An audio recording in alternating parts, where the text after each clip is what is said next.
Support for this episode of Judaism Unbound comes from the Oshman Family JCC in Palo Alto, California, whose vision is to be the architects of the Jewish future. The Oshman Family JCC is an incubator for new expressions of Jewish identity.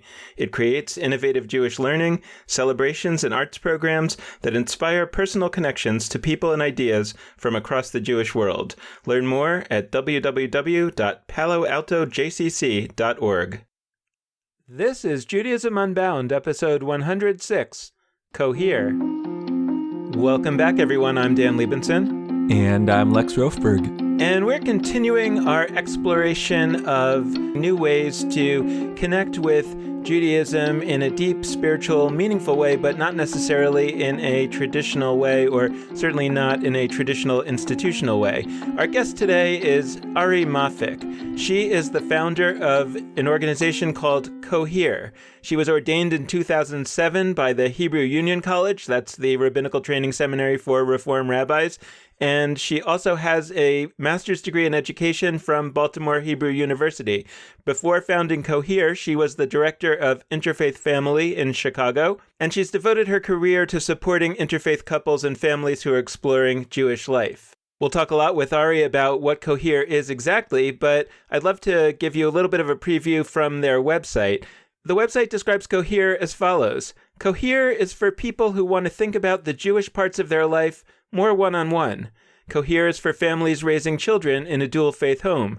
Cohere is for people who aren't interested in joining a congregation where a big part of its offerings are around Friday night and Saturday morning experiences and services. It goes on to say, Cohere is for people who aren't that religious. Cohere is for people who are spiritual seekers. Cohere is for people who like to feel known, heard, and connected. So we're looking forward to understanding a lot more about what Cohere is and what it might become and what it might mean for the future of Judaism. So Ari Moffic, welcome to Judaism Unbound. We're really looking forward to this conversation. Thank you so much. Cohere is something that I know a little bit more about than usual because it's based here in Chicago where I live. So I'm really excited to share this with our listeners and to really give them a window into something I think profoundly new in the way that people are thinking about what spiritual Jewish life looks like. So could we start by your giving us just a little bit of description as to what Cohere is and primarily, and also I think what it isn't so that people can understand the distinction between what you're doing and what people might sometimes assume that you're doing, but they're actually wrong. I love synagogues and I'm very familiar with synagogues, but I also knew in my work that the majority of American Jews aren't part of congregations. And so I've wondered what happens to all of those people in terms of their Jewish practice and their Jewish experience and their Jewish opportunities. And so I started to realize that really there are kind of only a couple of options for Jewish education, especially for our children. You can join a congregation and send your children to Sunday school, to religious school. Sometimes it's a Saturday morning school, a Shabbat school. You could hire a private tutor, I guess in the year or so before Bar Bat Mitzvah, or you could take a Jewish class maybe at a Jewish community center or something. But that's essentially, that was it. And so I was wondering if people who weren't members of congregations kind of wish that they had a way for their kids to have Jewish learning. And so I opened up Cohere. We started about mid-July with the help of the Open Door Project grant. 6 months in, we're working with 23 families around Chicagoland. And I come every month to your kitchen table. I bring this big bag of supplies and exciting projects. And I work with all the siblings of the ages and the parents are there. And I bring a project every month. So we spend 1 hour together once a month and we do a hands-on project, Jewish project, on a major piece of Jewish literacy. So like the Shema, and we made a Shema pillowcase because that's a prayer that you say in the evening. And there was so much we talked about in terms of that prayer. Or the Golden Rule. And so I taught the Golden Rule and where is it, what is it, and where is it across religions? And then we made gold posters. Or for the holidays, for Hanukkah, we made comic book stories of Hanukkah. So I may bring one very specific project that you can accomplish in 1 hour with a crazy amount of supplies and fun. And then I teach all the siblings at the table and we do Jewish learning together in the home. That's primarily what the Cohere project is.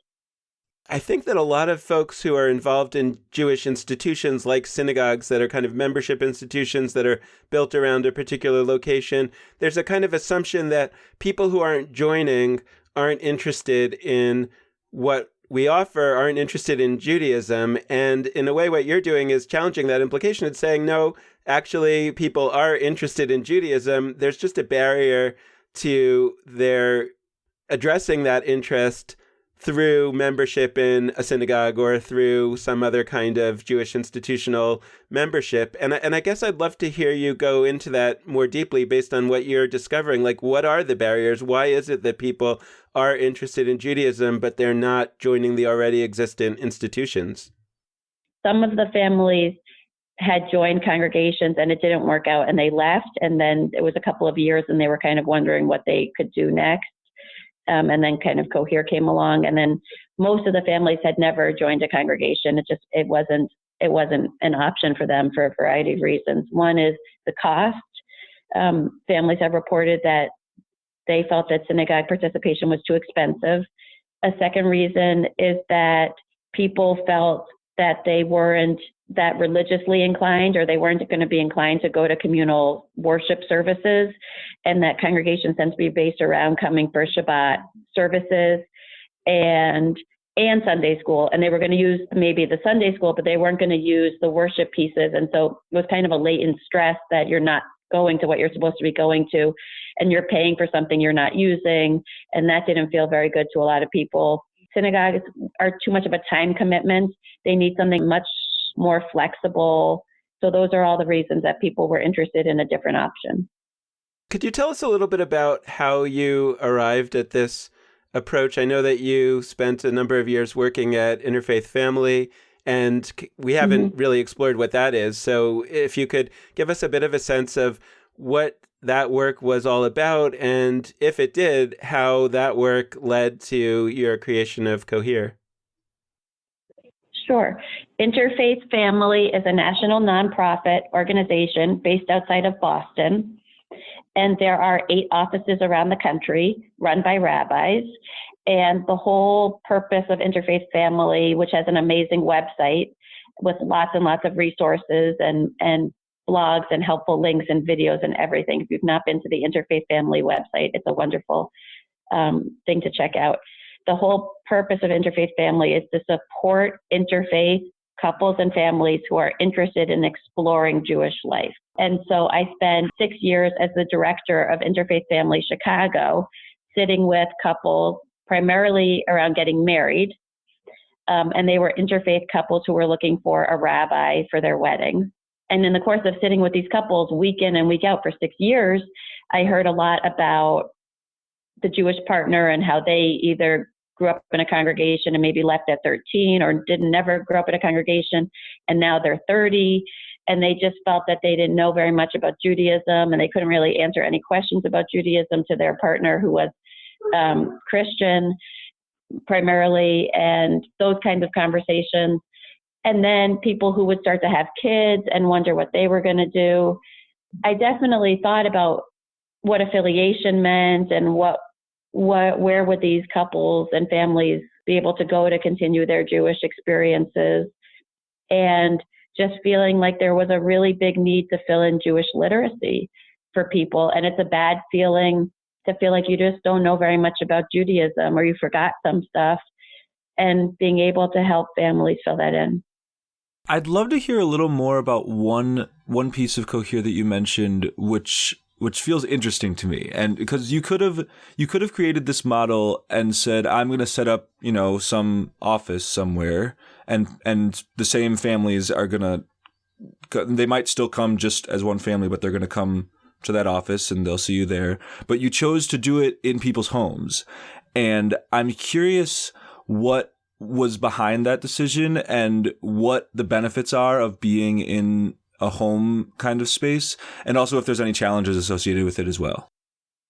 It would be much easier for me if I could just Skype with people or Zoom or whatever, or meet, in one central location, because now I'm like the traveling rabbi.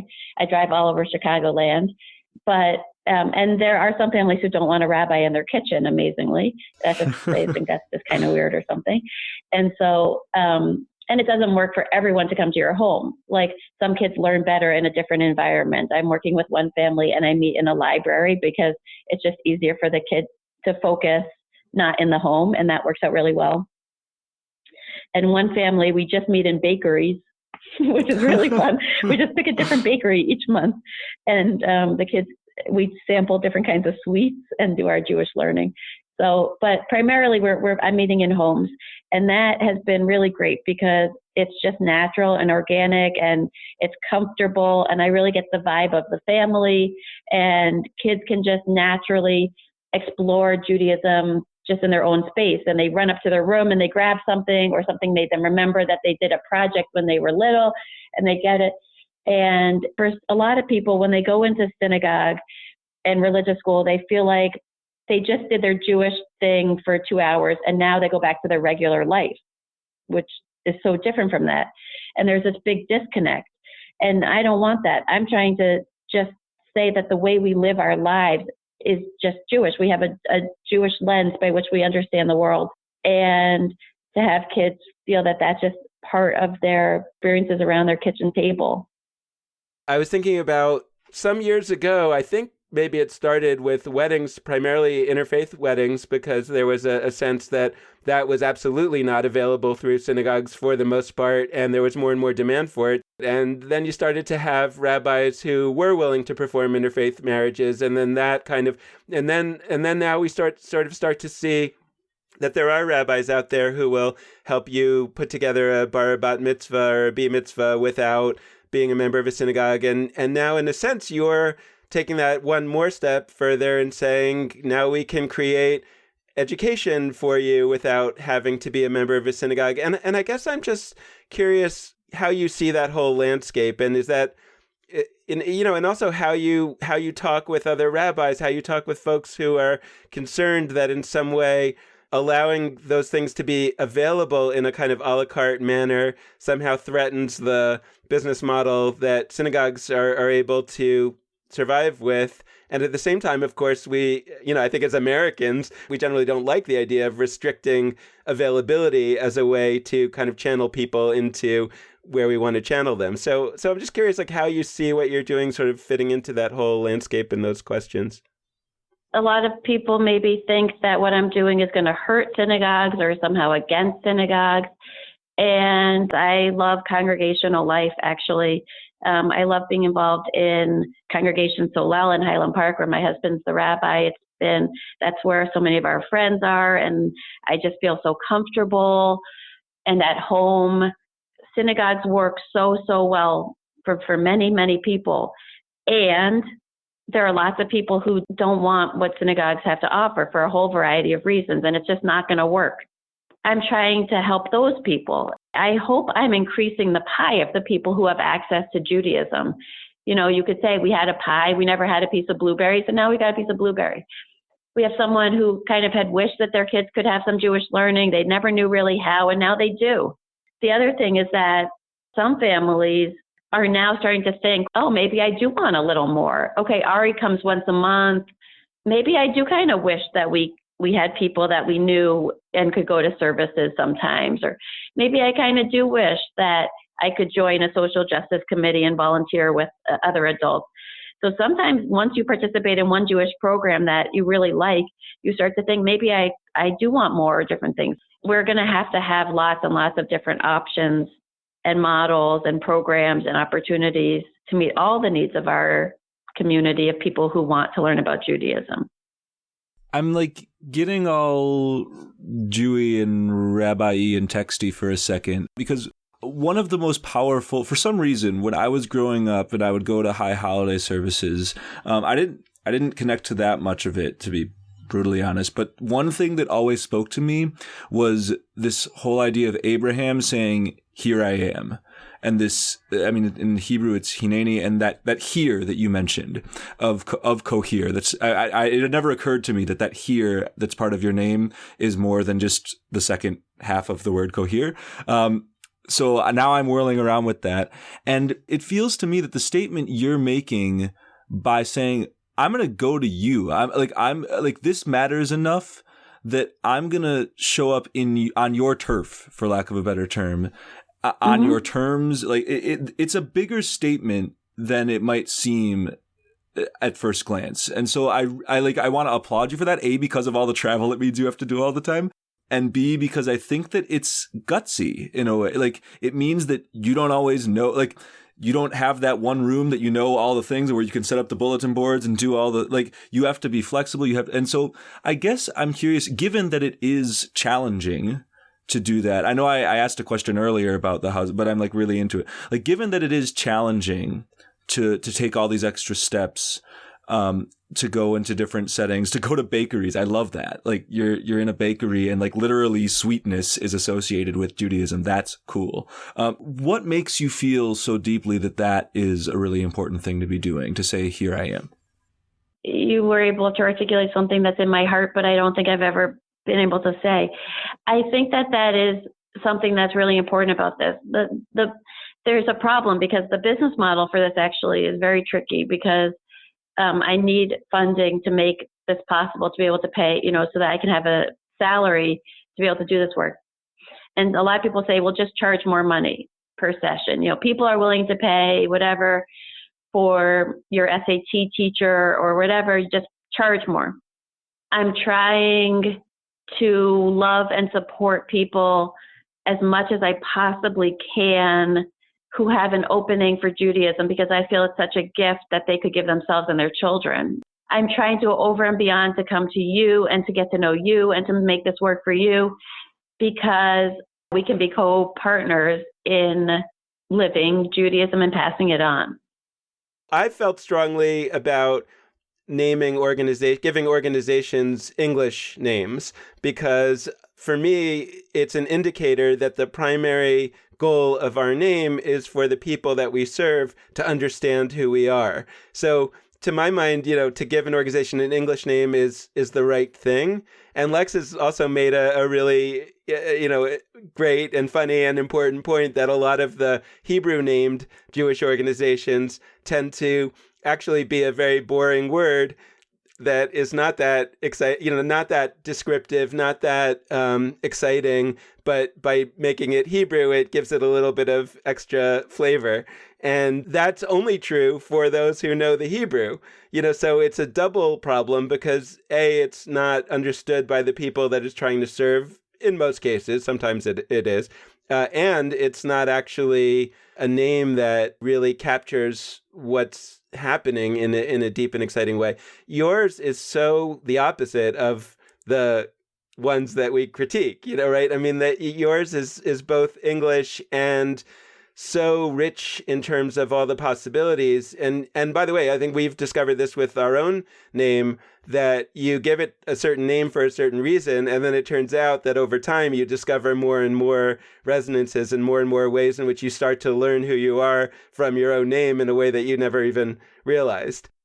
Thank you. Yeah, some people don't like it. They think it's a weird word and they don't get it. It kind of, you have to explain it. I like the co's. I was also trying to play with like being a concierge rabbi, what that means. Someone said my tagline should be Rabbi on call 24/6. I don't know. But the idea that I can kind of bring curated content for you, get to know you, and try to create a plan that feels coherent and feels like we're co-creating it, and that it feels like what you were wanting. One other piece I'm curious to unpack is, it sounds like, by the very nature of this, that a lot of what you're doing would necessarily be catered specifically to each individual kid, or at the very least each individual family.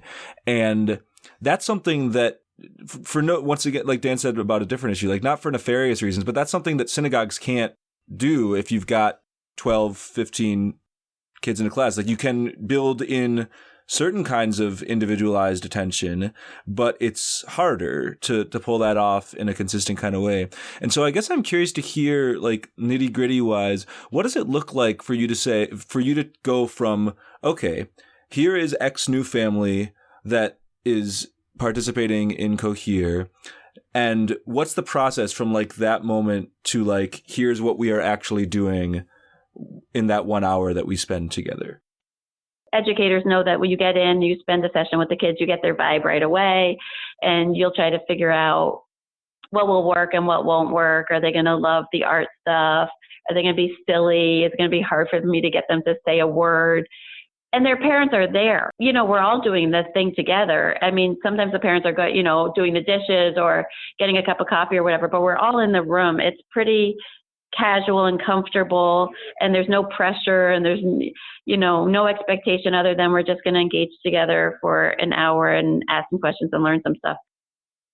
In doing some Googling about Cohere and about you before this episode, I saw that you, I don't know exactly what the name of the school, but you're involved or were involved with the interfaith school in Chicago, or that we spoke with Susan Katz-Miller a while back. Listeners will remember. Yeah.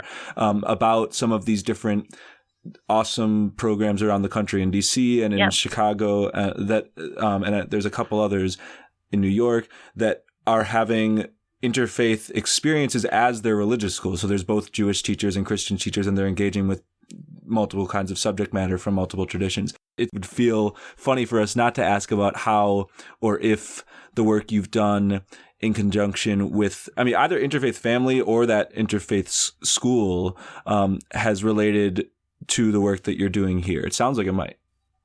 In Chicago, we have two different programs, interfaith programs. One is run out of Old St. Pat's in the city, and it's called the Family School. And it's for families who want to raise children in dual faith Jewish Catholic homes. And there's another program in the suburbs here in Mount Prospect at St. Raymond's. And again, it's the same program for families raising children in dual faith Jewish Christian homes. And I've been involved with both programs. The Family School program has been around for over 20 years. And they're working on a documentary, actually, to document kind of what happens to these kids, which is always the question. Now that these kids are in college, how did they end up? And so it's been so interesting to really be part of that too. And I've been one of the rabbis for that program now for a few years. And that's just part of my heart and soul. I love being able to co-officiate weddings for these families. And we perform joint baptism and Hebrew naming ceremonies, which could be a whole podcast to itself. And then the children learn in a religious school kind of setting. They learn about both Judaism and they learn about both Christianity. And those families really aren't served by Cohere. It's very interesting. Those families tend to be kind of religious families. They tend to like religion and ritual and communal services, and they would actually join Jewish congregations. And for the most part, there's really no way for them to do that. The Reform movement doesn't, as an overarching guideline, of course there are exceptions, admit children who are being raised in dual faith homes to a religious school, to Reform religious schools. And these families use this other religious school anyway. They would use Hebrew schools. They would come to Shabbat. They would do mitzvah days. They would participate. I would love to see Reform congregations be able to find tracks or ways or openings for these families to be able to participate in Jewish congregational life, because they actually might really enjoy that and look for that. They don't often have a Jewish home. They have these very open, progressive, amazing Catholic homes. We did talk to Susan Katz-Miller some months ago, and I think it would be really interesting, though, to hear from you as a rabbi how to think through some of the questions that we discussed with her, like the sort of objections that come from many Jews who say some version of, look, it doesn't make any sense to be both Jewish and Christian. They're contradictory to one another, and variations on that theme. And how, as a rabbi, or, how should we writ large as the Jewish world think about those questions? Because clearly there are a lot of people that have the desire and have the need for some sort of integration of those two identities. At the same time, you can imagine that it's legitimate for an organization to say people have needs that we don't meet, and so maybe they're on their own, maybe they need to create their own thing, and as opposed to imagining that our Reform synagogue is going to find a way to meet a set of needs that we aren't actually sort of designed to be about. it can be very hard to get your head around how you could be both Jewish and Christian at the same time, right? Because people will say either you believe in Jesus or you don't. And, these kids are going to be fed this theologic lie, and they're going to have to pick between mom and dad, and they're going to be so confused. And I've not seen any of that play out. What I see is that kids pick up on religious stress that's in a family, period. So whether you have parents who are both Jewish, but one parent, wants to join the synagogue and one parent doesn't want to pay for it, the kids will just manipulate all of that and push every button and understand that religion is causing stress in their home and it's about money, and that can get all screwed up in and of itself. So it's not about coming from two different religions. These parents, by and large, have an unbelievable depth of respect for the other. It's really inspiring.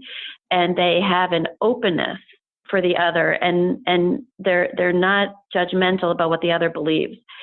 And so what the kids are internalizing is that their parents believe different things, and their parents have grown up with different traditions, and their parents respect the other tremendously and even have come to love aspects of the other's faith tradition. So that's a wonderful thing, I think, for a child to be able to internalize and understand. The other thing is that these kids basically have two lenses to see our same one God, and they're bilingual. And that's how I've seen it play out. So they are literate, they have Jewish literacy, they have Christian literacy, they feel comfortable in a synagogue, they feel comfortable in a mass, and they know the choreography, and they can go between two worlds. And that, what a gift of that. That's a beautiful thing. They feel close to both sides of their family. They feel proud to be able to participate in meaningful life cycle events that are meaningful to both sides of their family. And they wrestle with what they believe about Jesus, just as their parents do. Some of them view Jesus in a very Jewish way, as a teacher, rabbi, someone who performed acts that we can emulate today, ethical acts. Some of them as young adults maybe spend more time in mass, or maybe have found a group of Jewish friends and they're doing more Jewish things, but they go back and forth, and they are truly interfaith. They are truly bridge builders. Well, at some point they pick one religion. At some point, are they going to kind of say that they're secular, cultural, and they're not going to pick any label? At some point, are they going to pick a new religion? They'll find Buddhism. That's for each of us to figure out in the course of our lives. I can tell you, as a rabbi married to a rabbi, I have no idea. There's no guarantee of what your kids will end up, and that's not my goal. I want my kids to be thinkers and thoughtful and struggle and feel that their parents lived and passed on something that was so meaningful to them, and that they find a meaningful rhythm for their lives. And I think that's what we all want. It's an interesting thing, though, because sometimes I have my own baggage with certain Jewish prayers or rituals. And for instance, lighting candles, lighting Sabbath candles, lighting Shabbat candles. I think that by and large kids are taught in Sunday school, that on Shabbat we light candles, and whether or not they've ever done that in their home or ever expected they're going to do that in their home, that you just are taught Jewish people light candles on Shabbat. I wonder about that, because I don't want it to be like anthropologic, where we're like children. There are these people called the Jews. They do this ritual that you're never going to do, and you've not seen your parents do it. And then that creates even more of a weird disconnect of like, we're not doing what we're supposed to be doing, or why don't we do what we're supposed to be doing? And so sometimes I've tried to suggest lighting candles is just such a beautiful universal thing, and having light, and especially in this time of just bitter cold and darkness. It's a beautiful thing. It's a way to pause at the end of the week. Friday night has come. You've made it through the work week or the school week. It's a transition into the weekend. You can light candles with your dinner. And maybe we want to write a family prayer, or, and people kind of haven't really taken to that yet. And it's been an interesting thing. I kind of think some people think like kids should learn, Lahad Likner Shel Shabbat, which is the real thing to say, even though we're not going to say it. I struggle with that. I mean, you just I wish I could take like an audio screenshot of what just happened. I mean, I can listen to it and copy it down, obviously, but like that was such a great encapsulation of so many levels of the conversations that we've had on the show. I'm just flashing back to a conversation I had actually with a Cohereite friend of mine. For those who don't know what a Cohereite is, for actually over 1,000 years at this point, there's been a set of Jews who don't trace themselves to the rabbinic tradition that we think of as often or talk about as universally Jewish, but who trace themselves most centrally to just the texts of the Tanakh, of the Hebrew Bible. And this Cohereite friend of mine, and it's funny because Cohereites don't light candles on Shabbat. That's not what brought this up, but he talked to me about how, not everybody goes to synagogue, but the synagogue they don't go to is a rabbinic synagogue. And what I think, based on what you just said, is like, not everybody goes to synagogue, but the synagogue that they don't go to lights candles, or like that, or like is traditional to X degree. They want to know what it is they're ignoring to some extent, and it's this fascinating phenomenon. And I think you're right to want to break it down. And it's not that the people who are saying, it's not really our thing, we still want them to learn. Like, I don't think they're doing anything wrong. I understand where they're at. They I'm sure are coming from a place where they want their kids and themselves to just like be able to feel like part of a Jewish space. And for the moment, most Jewish spaces like identify candle lighting as part of the situation. And more than that, they say like it is what Shabbat is. Now, I think we could get a little more radical and redefine, what that whole experience of Shabbat is. But I love the way you highlighted, making it anthropological, like, oh, this is this interesting phenomenon that some people do that we've never done in our lives. It does some damage to people. Yeah. I would like to start a movement where it could become mainstream, like even bar and bat mitzvah. This could be a whole other podcast, but it's the number one thing I struggle with the most, because Shabbat morning practice isn't, it's for families who have a Shabbat morning bar bat mitzvah, often attending Shabbat morning services is not part of their Jewish practice. And so why? But so then we're doing it during Shabbat morning services and saying prayers that but we don't do that. That's not what we do. So then is it like this one cultish moment that transcends meaning, and that's fine, and we know it, and that's what we're doing, and that's okay? Or could we just rethink it and just say Shabbat morning services is not part of our Jewish practice? Okay. But birthday parties are, what is part of our natural Jewish practice? You are turning 13. It is so important on so many levels. We are going to mark this Jewishly. You're becoming a teenager. It is hugely important. And you're old enough to really take on some study, and you're old enough to really pick some causes that you care about, and your personality is really coming together. This is worthy of marking and celebrating. But we have birthday parties, and so we do it around a cake, or we do it around something like, what is our actual ritual or life that we would do this in that would feel comfortable and normal and coherent? Or we just say, no, this is just this one cultus moment where we just do these 5 prayers and we just do it. I don't know why we do it. We just do it. That's what we do. When you have this conversation with, folks at a synagogue, for example, they say, yes, we also have social justice mitzvah projects for our B mitzvah kids. I'm like, yeah, you do, in addition to the worship service role. The question is, why don't we have as an option to do that instead of the worship service role? And ultimately that gets to the point, which again, I have deep respect for, that the synagogue is often saying, well, we have a point of view that the worship service is essential to what Judaism looks like. But then you say, okay, that's fine, but then let's not make the synagogue the only source of B mitzvah training, because for many people, that is actually not how they see it. It's sort of like if there was a time when the only way you could get ice cream was at a pie store, back to our metaphor. And then one day somebody says, but I don't like pie, but I do like ice cream. Why aren't there any ice cream stores? And somebody says, hey, there's more people like you. Let's actually open an ice cream store where you don't have to have pie. One criticism that I think, that I know that you've heard about the way that you're doing things through Cohere, and that I think sort of bears some discussion, is the question of community.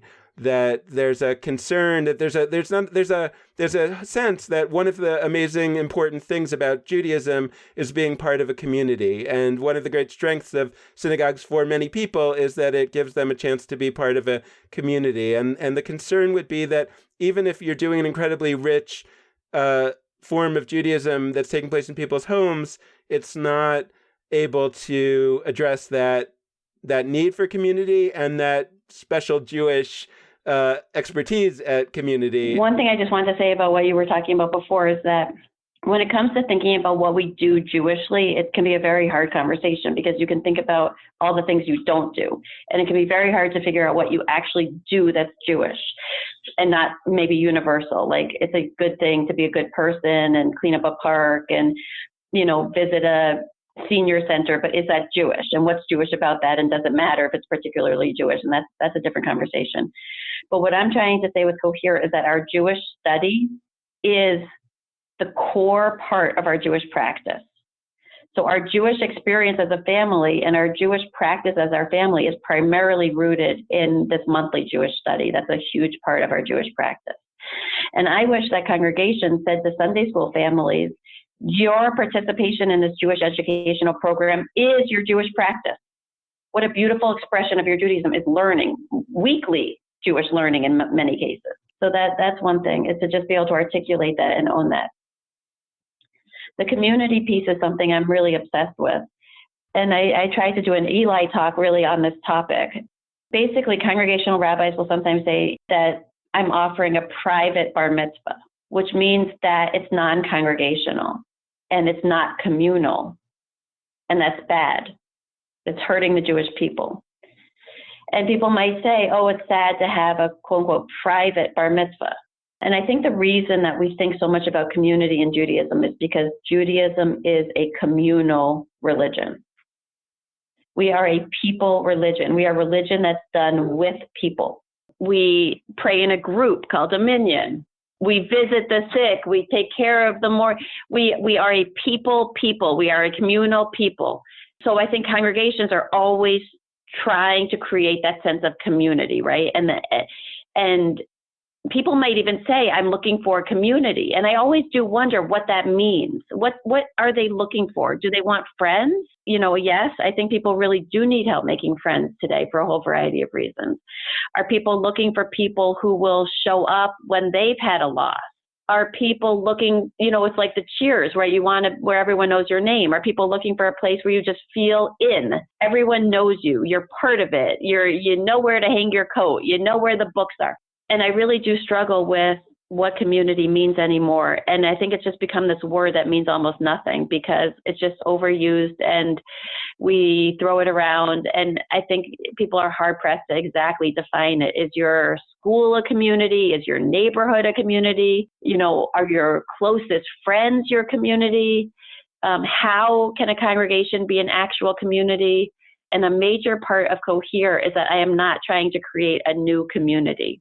I'm trying to suggest that when we are in our natural communities, when you're taking care of your friends' kids, or when you've got a couple of play dates at your house, or when you take care of your friend who's going through breast cancer, when we start the meal trains, when all of this happens organically, you are doing Judaism. And I don't need to create a new community. I just need to help you articulate that you have community, and that when you take care of that community and foster it and participate in it, you are doing Jewish. That's huge. And one other piece of this is that it's not only that we use community in all sorts of ways that I don't think it's merited, and you identified that really importantly. Community also, I do think it's possible to be a community. I think that the idea that simply being a synagogue congregation or being a Jewish institution, or even universities that are not, like, everybody just says, the university community, the synagogue community, the XYZ community. If all community means is the set of people that inhabit a particular place or are members of a particular place or take classes at a particular place, then you are absolutely 100% correct. And the word doesn't hold any value. Like we should, if that's all it means, then we should just use population or something to that effect. Like, I do think I have seen Jewish community happen, but to me, it's like there should be like a merit badge. I mean, I don't want it to be this condescending, but like there should be some sort of award or certification for Jewish institutions that actually are communities, because I've seen them, but they are a segment of all Jewish institutions. I've seen synagogues. Jewish institutions offer that kind of community, but only to a subsection of the people that are part of that institution. Totally. Yeah, that's true. There's definitely like parts of synagogue, like most synagogues have a small crew of people that really do use that institution as a core community. I don't want to dismiss that. That's true. But for institutions that are like, as their entire sort of body, a real community that does the things you identified. So is there for one another when there are times of loss, is maybe friends with one another in a meaningful way, celebrates with one another, like all of the various pieces that you talked about. Like, we should identify that as like, this is a place that really does that. And this is excellent at that. And I've seen a couple congregations that do that. And I've been member of a lot of congregations, including ones that I like, that I would not say are communities. Like, I'm a member of a congregation right now that I really like. I go to services. I enjoy what I think the rabbi has a lot of good things to say. I enjoy the people that I interact with at services, but I don't interact with them outside of there. And I don't think that if something deeply celebratory or deeply terrible in my life were to happen, that they would be the first people that would be there for me. And that's, I'm not saying that to demean them. I'm saying that, I'm getting something different out of that institution.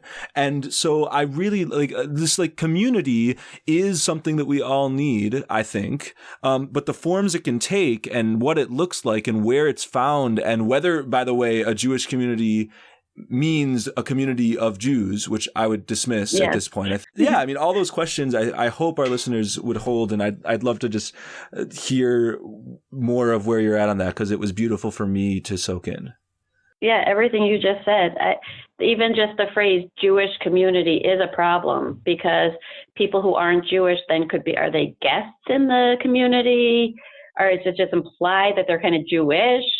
So even the phrase Jewish community is a problem, I think. I think the reality of people's experience who talk about, our synagogue is a wonderful Jewish community, for example, is that they're really getting that out of the synagogue, right? For them, it's working as this incredible community. They do feel supported by others. They do feel that others are truly celebrating their celebrations, or truly mourning their losses, etc. But somehow in their mind, that turns into kind of a feature of our synagogue that anybody would get that. That's one of the things we offer. But it's not as simple as that. It doesn't work quite that way. Community isn't a commodity that you can just say, our institution offers this and anybody who walks through the door will get it. Because what happens is that people walk through the door, they don't get it, and now they're profoundly disappointed because they were promised something that they didn't get. But I'm curious if you've given thought, or what you think about, like, where this all leads. Like, what is a future? What can you imagine the future of Jewish life looks like in 25 years, when Cohere is, up and running at full strength, and maybe is happening in other cities or not, or whatever. But, like, do you think that we're sort of on the cusp of some sort of significant change in what Jewish life in America looks like? And if so, what do you think are the features of that change? Is it going to be profoundly home-based? Is it going to be just a new set of institutions that are going to form? Where do you see that all going? I have this image in my mind that I call a spiritual Eruv. And it's a hard thing because maybe you've not heard of the Eruv, but it's a very fascinating Jewish concept. And it's a wire that designates a geographic area where often observant Jews live, and it helps the people who live under the Eruv observe Shabbat. But I'm very interested in this idea of the Eruv as being a space that is, designates a geographic zone where people live. And I think because of just networks and social media and the maps of our lives, I've had this image of this spiritual Eruv in my mind. When you plot out your kind of religious or spiritual life, that there are these points of connection between so many people. You might have friends you went to camp with, or maybe there's people you took an introduction to Judaism class with, or maybe your rabbi who married you. And then you have lines of connection between this cool volunteer thing you're involved with or a cause you care about. Maybe you love meditation. Maybe you do like Buddhist practice. And maybe you spend time in church. And maybe you have these lines of connection that weave this really interesting, layered, personalized map of your meaningful life. My image is that somehow you could go on and connect with a teacher, your teachers, you could go on and connect with clergy, you could connect with other families, and you could kind of see a map of where your spiritual Eruv is and list yourself as living under it or plot yourself under it.